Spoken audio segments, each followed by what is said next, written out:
Excuse me, could I borrow a pen? You even know how to write? Don't waste the court's time. The lawyer in the expensive suit looked at me like I was dirt.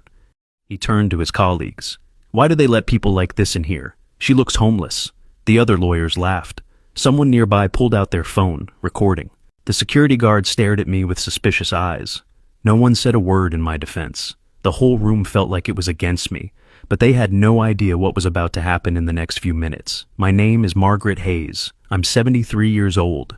That morning, I wore an old brown sweater with holes in the sleeves, faded pants, and cracked black Oxford shoes. What they didn't know, I'm one of the most decorated civil rights attorneys in the South. 187 cases won. Time magazine once called me one of the most influential lawyers of the 20th century. I retired 8 years ago, but that day, I came to testify for a 19-year-old black kid, falsely accused of theft. I dressed this way on purpose. I needed to see if the justice system I gave my life to still respected the dignity of people who look like me. The lawyer, Robert Crawford, kept going. When I dropped my pen, he stepped on it. Here, let me give you this cheap one. It matches your outfit. His friends erupted in laughter. My chest felt tight. The system I built, the courts I fought for, they were failing right in front of me.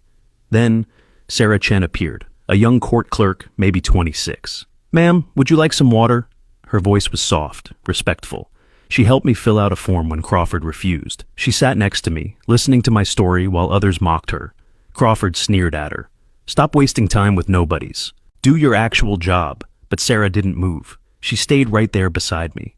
Her kindness reminded me why I became a lawyer in the first place. I reached into my old purse and pulled out a white envelope. Sweetie, could you give this to Judge Henderson before the hearing starts? It's urgent. Sarah hesitated but took it. Crawford laughed. Probably a begging letter from another freeloader. Inside that envelope was something that would change Sarah's life forever. Something that would flip everything upside down for Mr. Crawford. Want to know what was written inside? Comment part 2 and I'll tell you the rest.